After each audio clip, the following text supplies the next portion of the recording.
Morning, everybody. Rob Bonta, California Attorney General. Thanks for joining today. I want to begin by recognizing Rosemary Southward, who joins us today. Rosemary has been a strong advocate for missing persons awareness and for families who are searching for answers after personally experiencing this kind of tragedy.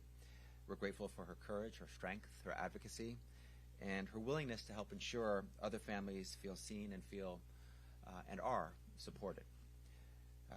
You'll be hearing from Rosemary shortly. Today is about families who are searching for answers, communities coming together, and about ensuring that missing persons cases are never forgotten. Every missing person is more than a case file. They're someone's child, someone's sibling, someone's parent, someone's partner, someone's friend. And behind every missing person is a family waiting for and hoping for answers. That's why the California Department of Justice is proud to launch the first DOJ-sponsored Find California Missing event, an effort focused on raising awareness, connecting families with resources, and strengthening California's response to missing persons cases. On June 6th from 10 a.m. to 4 p.m., that's next Saturday, at the Sacramento State University Alumni Center, families will have the opportunity to update or file missing persons reports, connect directly with investigators and forensic specialists, and access support services all in one place at one time. Most importantly, this event is about renewing hope.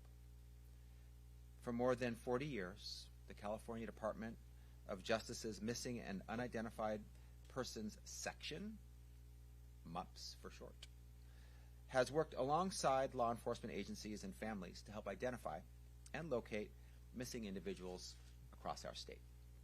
That work happens every day through forensic analysis, DNA identification, public awareness efforts, and partnerships with local agencies and community organizations. But we also know there's more work to do. Too many families continue to experience the pain and uncertainty that comes with not knowing where their loved one is or what happened to them. And while missing children's cases often receive public attention, families of missing adults can sometimes feel overlooked or isolated. This event is intended to help change that by bringing resources, investigators, advocates, and families together all in one place at one time. Because even one new lead, one new updated photo, one DNA sample, or one additional detail can help move a case forward. We're encouraging local partners, community leaders, advocates, and law enforcement agencies across California to help elevate these resources and connect families to this opportunity. For families planning to attend, we encourage you to bring any identifying information that may assist investigators, including photographs, which are very valuable, medical or dental records, identification documents, or copies of existing police reports if available. For families willing to provide DNA samples, having relatives from different branches of the family tree present can also be incredibly valuable. There's no waiting period to report a missing person in California, and these services are provided at no cost. We want families to know that you are not alone in this process. We're here for you. We have resources and support for you. This month, as we recognize both National Missing Children's Day and MMIP, Missing and Murdered Indigenous Person Awareness Day, we're reminded that awareness and collective action matter. Cases are solved because people continue to care, continue to share information, and continue showing up for families who need support. Today's announcement is about making sure those families know California is continuing to show up for them. We remain committed to seeking answers, supporting reunification efforts, and pursuing justice for missing persons and their loved ones. Thank you. I'm happy to circle back at the end to answer any questions that you might have. But now I want to have the opportunity to, the privilege and the honor to, turn it over to Rosemary.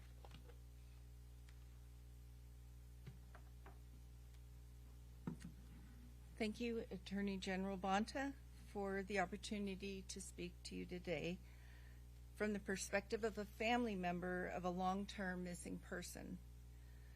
My brother, James Berkeley Norris Jr., was 24 years old when he went missing in 1974. James was living in an apartment in San Francisco and working at an adult school, teaching English as a second language classes. One day in October of 1974, he arrived at our family's home with his beloved Afghan hound in tow and asked us to take care of her while he was gone on a brief trip. He didn't say where he was going, but said he'd be back in 5 days to pick up his dog. We never saw him again, and it would be nearly 4 decades until we learned his fate. Around the same time that James was expected to return, we received a postcard from him in the mail. The card was posted from a tiny fishing village nobody had ever heard of on the Gulf side of Florida. The handwriting was his. The message about his dog made sense to us, but we couldn't imagine why he would have gone to this particular spot on the map. It was a true mystery, but this postcard was an important clue and the only thing we had to go on at the time. After a couple of weeks with no word from James, Mom was worried sick. She drove to San Francisco and filed a missing person report. She had already called all of James's friends, his neighbors, co-workers, anyone who might know something, but nobody had heard from him. She made numerous calls to law enforcement, both in California and in Florida, but she soon learned that there wasn't much help out there for finding an adult missing person who, as she was told, appeared to be voluntarily missing. Mom knew better, though. She knew something was terribly wrong. To make matters worse, when James disappeared in 1974, there was no centralized federal way to track missing person reports across state lines. That wouldn't happen until the following year, 1975. And compared to today, 1974 might as well have been the Stone Age as far as the technology that can be used in missing persons investigations goes. But there is something that hasn't changed since then, and that is the anguish of having a loved one go missing and the feeling of utter helplessness that threatens to consume us over time. The days, weeks, months dragged on after James disappeared, and then we were marking the time without him in years and then decades. The trauma of James's mysterious disappearance affected the entire family, but none worse than Mom. The pain and grief stole her joy for years and affected her health. Once home computers became common, I started researching how to find a missing person. I connected with people online who knew a lot about such things and followed news reports about promising new systems and resources that were getting results. In 2003, I learned that the California Department of Justice had launched the Missing Persons DNA program the year before. I called my local police department and said, my brother's been missing for 30 years and my family would like to submit DNA samples. It was at that moment that I learned that the missing person report Mom filed in 1974 had not survived the passage of time and was not in the system. I filed a new report and made an appointment for a family DNA collection. Dad had died 3 years prior, but Mom, my 4 remaining siblings, and I submitted samples for the program. Then in 2007, Mom died. A couple years later, I heard about an innovative new system called NamUs, the National Missing and Unidentified Person System, and I submitted James's case. Our answers finally came with a knock on my door in November of 2010, 36 years after James went missing. The detective told me that DOJ had a DNA match with the skeletal remains of a Florida homicide victim that had been discovered in 1976. 18 months after James went missing. The bones had been carefully analyzed and studied for several years after they were found, but no identification resulted, so they eventually went into storage in a Florida Department of Law Enforcement evidence room in Tallahassee. The box containing my brother's bones sat on that shelf for decades, just waiting for technology to catch up. An FDLE agent sent a femur out for testing in 2009, and after a DNA sample was successfully extracted, another agent logged into NamUs, ran a comparison search against missing persons cases, and then within 15 minutes found James's case among the list of potential matches. The FDLE agent coordinated with California law enforcement, and then DOJ's DNA lab began the process of comparing the DNA from the skeletal remains with our family reference sample, and it was a match. This was a very long journey, a 36-year journey, and it makes me sad that Mom and Dad both went to their graves not knowing what became of James. We did get our answer eventually, though, and it had to come in its own time. Today, in 2026, the technology is here. The expertise, the knowledge, the experience are better than ever. And that brings me to the Find California Missing event that will be happening on June 6th in Sacramento. This event is a one-stop shop for families of the missing, particularly the long-term missing. The event brings together all of these resources and all of this expertise under one roof. Families are guided through the various stations with respect and compassion. Family members can submit DNA samples like my family did, if they want to, for the Missing Persons DNA program. My heroes at NamUs will be there too, along with many other agencies and organizations, all of which are there for one reason, and that is to help. Missing persons events like Find California Missing didn't exist when my family was going through it, but families who are still walking that path can come and participate, come and learn about available resources, come and speak with investigators, and maybe most importantly, come and rekindle some of the hope that may by now be dwindling. Thank you.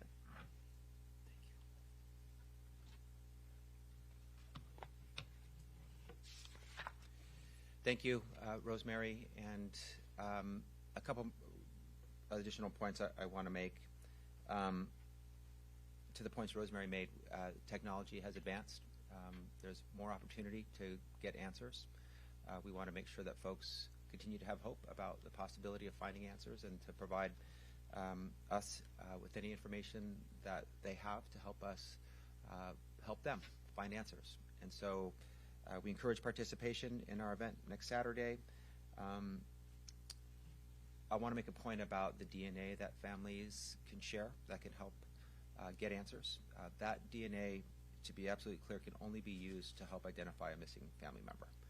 It's not used for criminal enforcement. When the case is resolved of the missing loved one, that DNA is destroyed and not used for any other purpose. So just want to provide some assurances in that regard.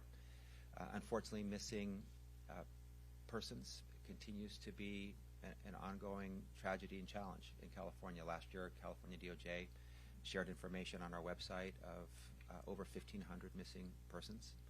And so just to get a sense of the scale and scope of the impact on family members and loved ones.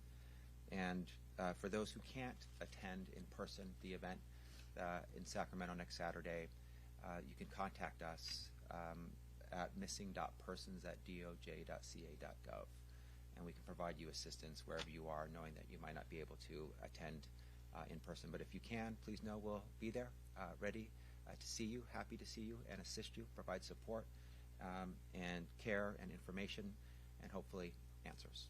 With that, I'm happy to answer any questions that you might have.